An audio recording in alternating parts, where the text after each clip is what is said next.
Three, two, one.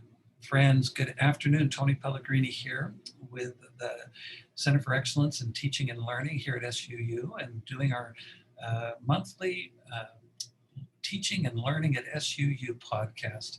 I love it here at SUU, and I'm grateful for the opportunity to learn and grow along others.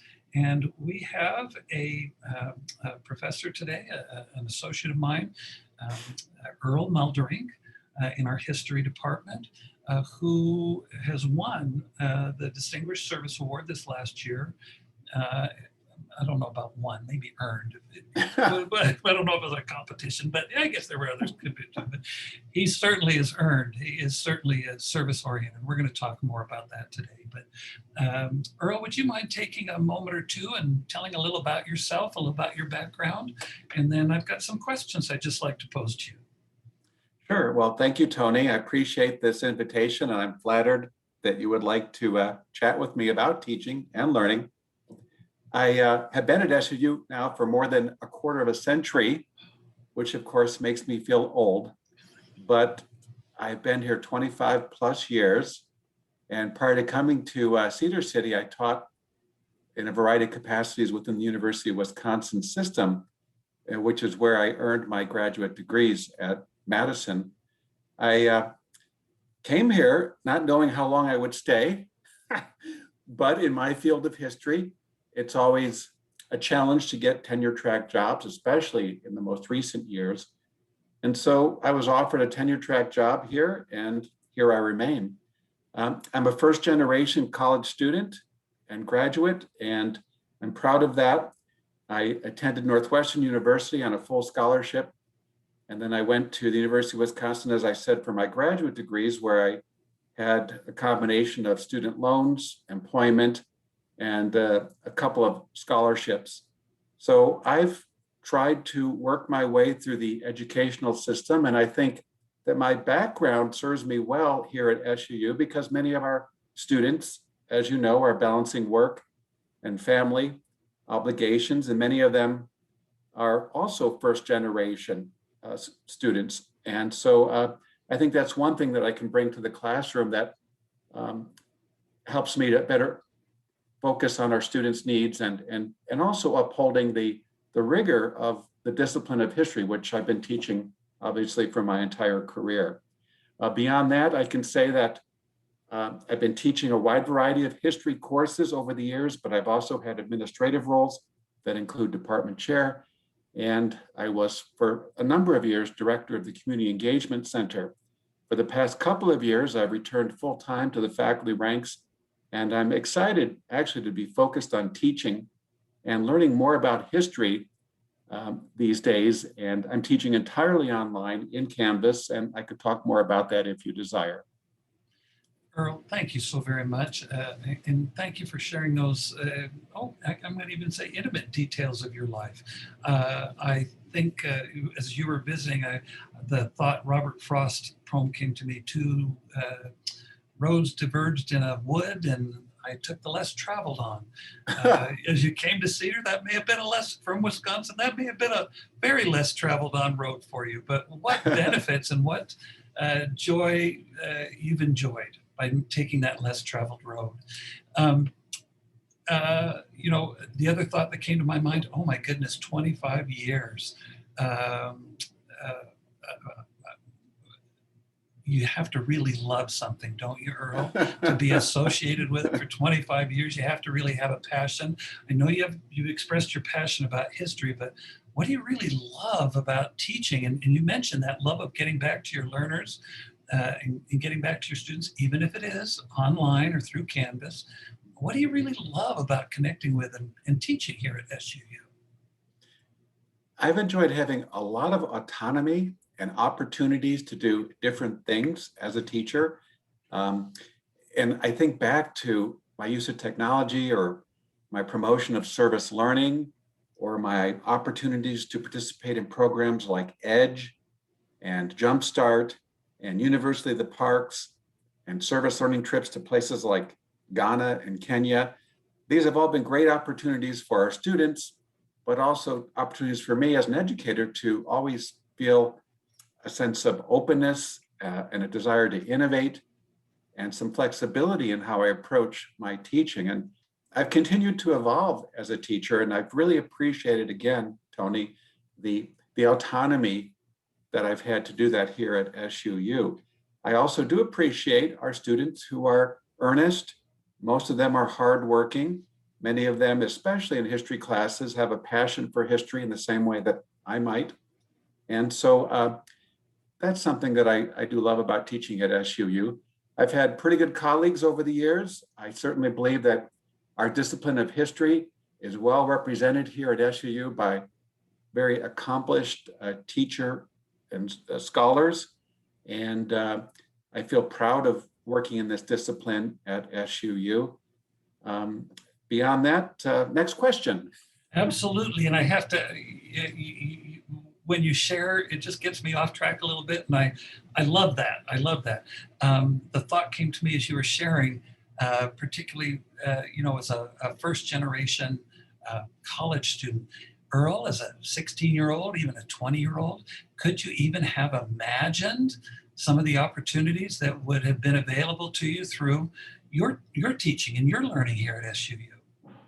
Well, it's interesting you asked that, because when I was in college, I had an opportunity to go to Australia, where I did an independent history project. And that is what motivated me most to stay as a history major and then to pursue graduate study in history.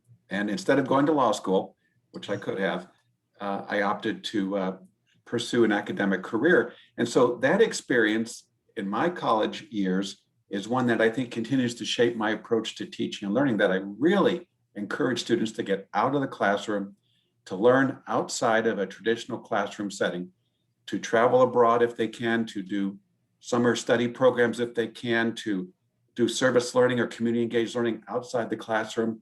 Those are things that I enjoyed as a student and which I still love to do as a teacher here at SUU. It's a wonderful opportunity, both for teachers, but for the learners that we get to engage with as well. I have to just giggle a little bit. I'll try not to go too much off topic, but just giggle just a little bit. One of my children, my oldest son, was going to be a math teacher.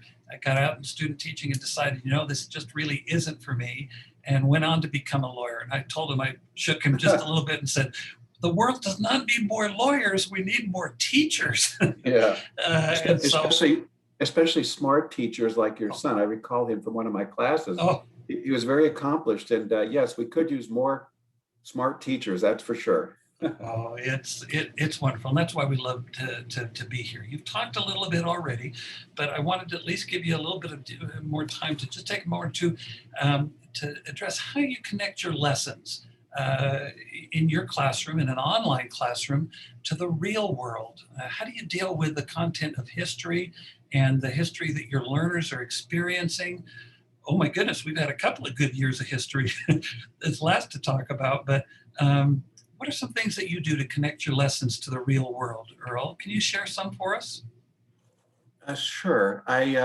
Early on, I promoted service learning and integrated that into several of my history courses, where students were required to do projects outside the classroom with an organization or nonprofit or family activity in which they applied some historical skills and knowledge in doing a project that benefited someone else. And so service learning or community engaged learning, I think, is a really strong way to apply lessons to the so-called real world. And subsequent to that, I promoted community engaged learning across the entire university in promoting the Carnegie Community Engagement Classification, which SUU obtained in 2010 and again in 2020.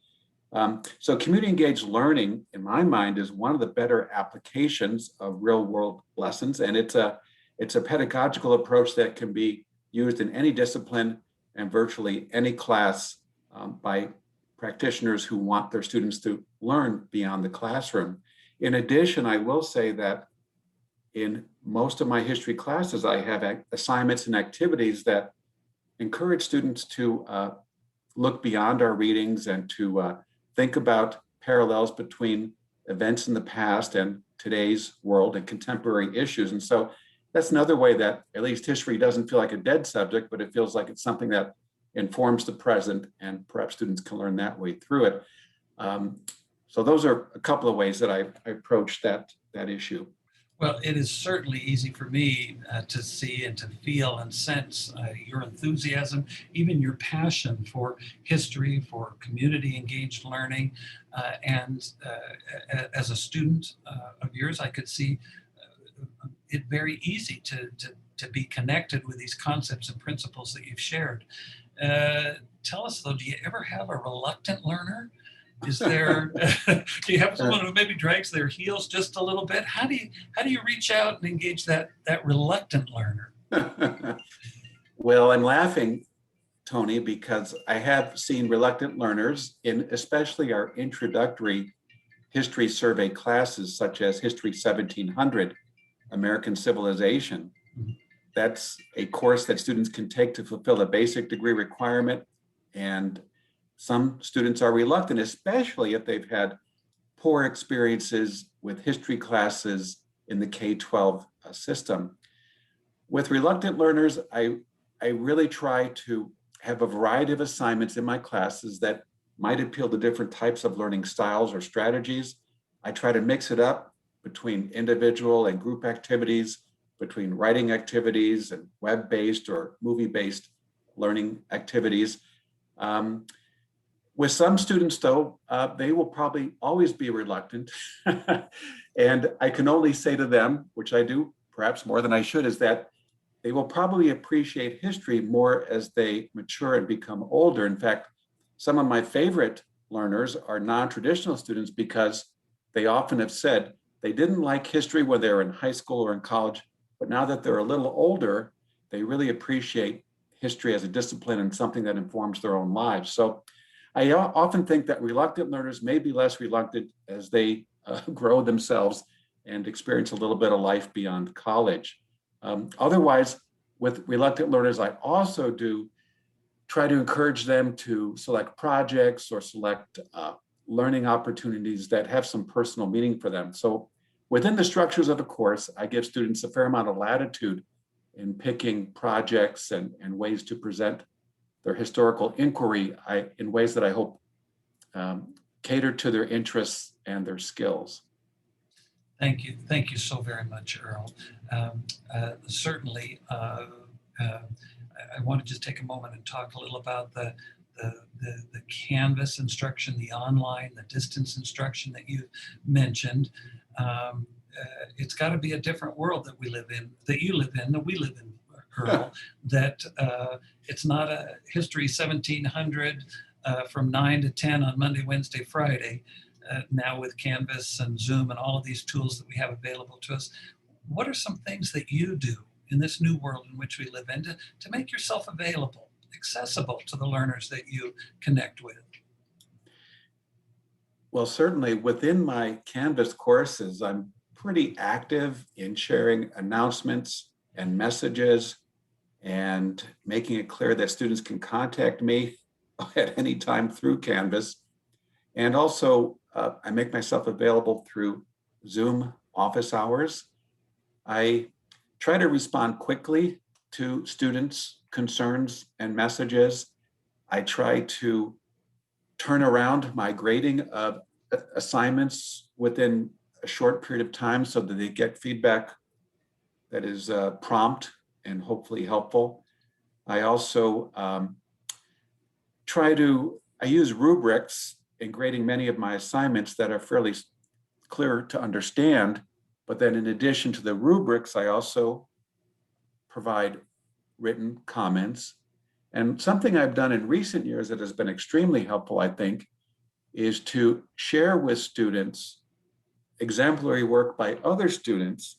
I removed their students' names, but I share exemplary work like essays or journal submissions or final projects. And that helps students to realize that there are students doing high quality work. And I think sometimes students can learn best from others in that way.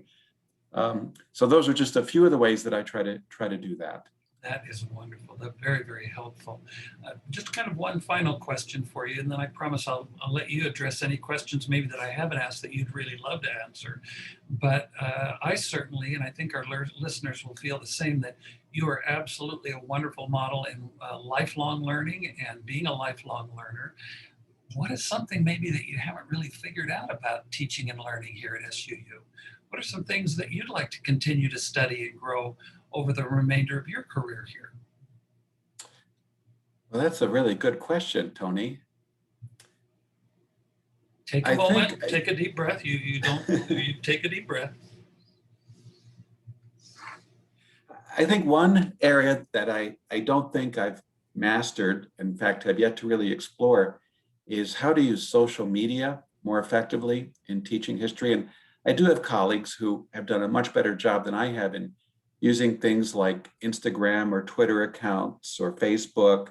And so I've not embraced those forms of social media. And so I think that's probably one area where I could learn more. And I think by learning more about social media and the teaching applications of those, I could probably better understand where our students are coming from in terms of their approach to learning, where they gain their information, and how they know what they know about the world or about the past through the discipline of history. So that would be, I think, one area that I would probably feel a need to explore more is that of social media and the teaching applications of those. Exciting. I expect to see your name on a thesis associated with that in the next couple of years. We live in a different world today, don't we? Earl, I sure wanted to leave the last word absolutely with you. Anything that, with your wisdom here at SUU, that I haven't asked or that you'd like to share about teaching or learning from your perspective, that words of wisdom to us? As I think back on my experiences at SUU, I think I can say that SUU continues to be impressive as a dynamic institution. I've seen a lot of changes here with leaders and faculty, approaches to pedagogy. And I think the fact that we are an evolving and dynamic institution suggests that we're doing well in confronting the challenges of the 21st century. I think that while faculty always would like to have more of a say in how a university is managed, I do think that by and large, SUU is very well poised for the next few years or decades of tremendous change within the arena of higher education.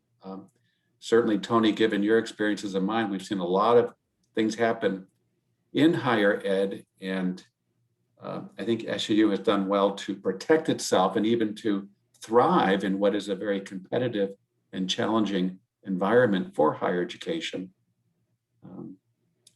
So perhaps I'll end on that happy note. That is a wonderful note. The future is so bright. I think, Earl, even you and I need shades.